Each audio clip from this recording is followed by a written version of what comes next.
em relação à espiritualidade, precisamos estar continuamente usando esse capacete para que possamos nos proteger. E eu acho que, entre muitas outras coisas, aqui na questão do capacete antigo, ele tinha já uma viseira mais ou menos assim, dos gladiadores e tal, que embora não tenha sido de vidro, mas que ainda protegia os olhos.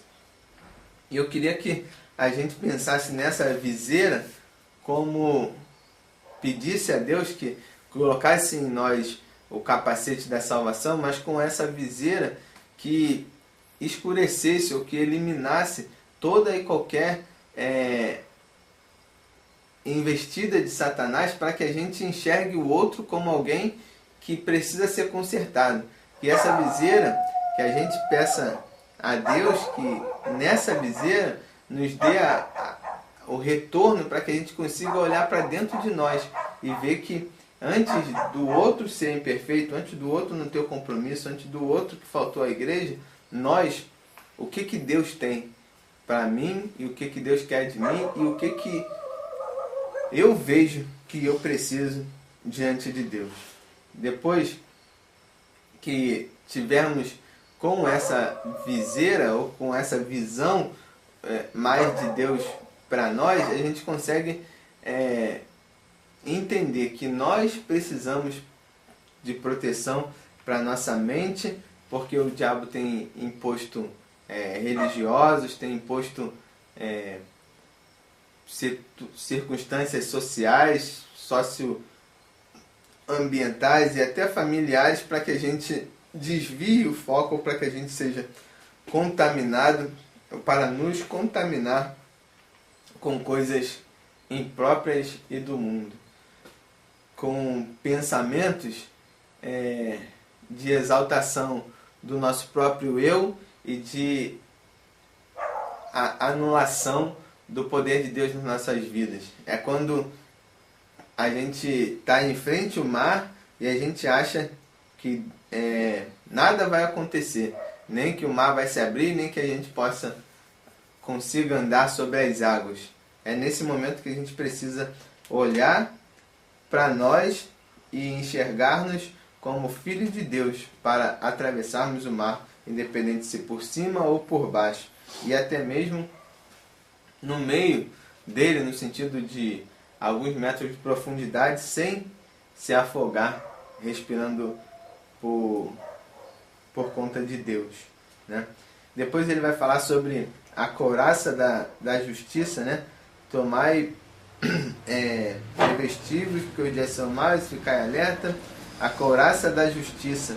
A justiça que aqui está falando é a justiça de Deus, não uma justiça nossa. Quando errou tem que pagar, quando trabalhou tem que receber, quando ficou o dia todo no trabalho ou trabalhou só meu expediente, mesmo assim tem que receber. A justiça de Deus, ela é equalitária, acho que é isso mesmo, a palavra, que ela não é medida pelo que nós fazemos ou pelo que nós deixamos de fazer. A justiça de Deus, ela é mediante o seu amor e pode ser ilustrada como a de uma mãe para com o filho, de um pai para com o filho, onde embora o filho faça travessuras, e na maioria das vezes ele não é castigado, na maioria das vezes ele ainda é abençoado pelos pais que não se cansam assim de fazer o bem. Essa justiça que precisa sair de nós para atingir os que estão à nossa volta. Quando, na maioria das vezes, nós pensamos em justificar-nos, Deus fala que a gente tem que fazer justiça. Se revestir dessa couraça da justiça é ter o nosso corpo em funcionamento seguro, né? Mas em funcionamento em favor do nosso próximo, em favor daqueles que nos cercam. Essa versão também me dá uma outra palavra que na maioria não tem, que é sobre os calçados. Ela diz: e calçai os pés, e os pés calçados de prontidão para anunciar o Evangelho da paz. Então, um soldado que está em prontidão, ele precisa estar continuamente aguardando uma ordem, né? Ele precisa estar durante um plantão intensamente aguardando a ordem para cumprir uma missão, quando que na maioria das vezes as outras versões vão dizer o quê? E calçai os vossos pés com o Evangelho da paz.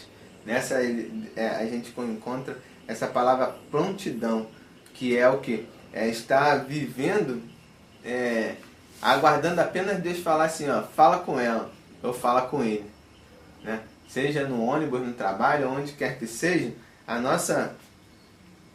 a palavra de Deus deve estar dentro de nós e nós devemos estar preparados para dar um passo a mais. E calçar, quando a palavra vai dizer sobre calçar os pés, traz para a gente o pensamento muito interessante, que é o seguinte: está preparado para dar o próximo passo pela fé. Entendeu? A fé é a certeza das coisas que não se veem, mas que se espera. E uma outra ilustração interessante para a fé é justamente essa: é você não ver o que está lá do outro lado, o próximo degrau da escada, mas você dá o passo sabendo que Deus vai te dar segurança, seja em cima do mar ou embaixo do mar.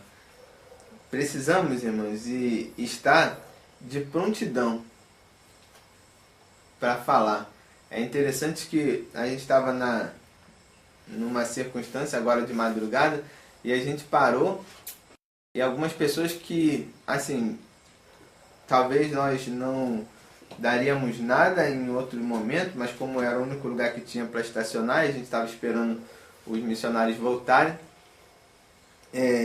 a gente ficou por ali mesmo e fomos conversando com as pessoas e sem empurrar nada, mas quando assim tivemos a oportunidade, eu e a Beatriz, a gente falamos do amor de Deus para ela e ela aceitou. E eles, né, entenderam e oraram com a gente, inclusive louvaram o Senhor através do instrumento que é o violino, lá num lugar onde não tinha nada a ver com a música clássica. Então, calçar os pés, ou estar pronto a responder, ou estar em prontidão, é saber que Deus pode te usar em qualquer circunstância, seja no hospital ou seja no estádio de futebol, no trabalho, na escola, onde quer que você vá, no ônibus. Mas o soldado, ele não fala por si, ele não fala porque quer, né? A prontidão não dá o direito do soldado andar ou fazer o que ele quer. O soldado precisa receber a direção, ele precisa receber a ordem. Soldado, marcha. Se você não falar, soldado, meia volta, mover, né? A prontidão não é a gente fazer as coisas do jeito que a gente quer, mas sim mediante a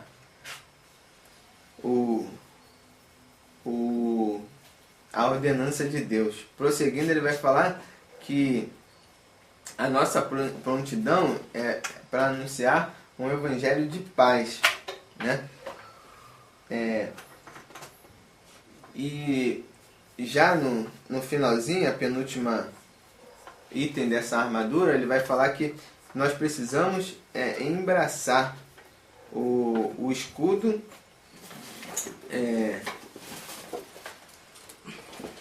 embraçai o escudo da fé, com que possas apagar todos os dados inflamados do maligno.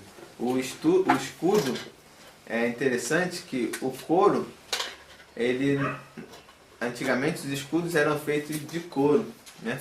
E as tochas, quando vinham e elas pegavam no escudo, elas apagavam. Por quê? Porque o couro não é inflamável, né? O couro ele é impermeável e não queima. Ele até queima se você botar na fogueira, mas quando vem alguma, por exemplo, se você pegar um fósforo e encostar num casaco de couro, ele não vai queimar, tá ali. Ele pode até marcar, mas ele não vai ser inflamado, ele não vai se incendiar, como se fosse um escudo de papel ou um escudo de outro material, de papelão, alguma coisa assim. Então quando ele fala desse escudo, que não é para que você rebata, mas é para que você anule o poder das trevas. Muitas vezes a gente ouve alguma coisa de alguém de outra religião e tal, e a gente quer, não, mas é isso. E diante dessa ilustração do escudo, muitas vezes é melhor você apenas anular. Ó Senhor, está repreendido em nome de Jesus. Ó Senhor não, que a gente não repreende Jesus, né? Mas, ô diabo, você está repreendido em nome de Jesus. Né? Quando Jesus fala para Pedro, para trás de mim Satanás, ele não está falando com Pedro, mas ele está falando com aquele que está influenciando a mente de Pedro, e está influenciando as decisões de Pedro. E às vezes a gente quer ficar discutindo com Pedro e não com Satanás que está usando Pedro. Quem está no propósito de Deus precisa ter essa dimensão de que o escudo da fé não é para que você ataque ninguém. A sua fé não pode servir de metralhadora. Não, Jesus é isso, Jesus é isso, Jesus é isso. Não, a sua fé é apenas para que você, a fé é sua. Não adianta essas ilustrações ou musiquinha que fala assim, o que Deus fez na minha vida vai fazer na sua. Isso não existe, porque a sua fé não é a mesma da minha. Né? Quando, em muitas circunstâncias, até mesmo nessa última da trans, que eu falei assim, vai vir 12 pessoas aqui. Algumas pessoas falam assim, mas como é que vai ser? Mas vai me atrasar, mas vai fazer... Eu falei, não sei como é que vai ser, mas vai ser. Mas vai botar onde? Não quero saber. Mas vai dar comida como? Não interessa. Não quis impor a ninguém a minha fé. Não,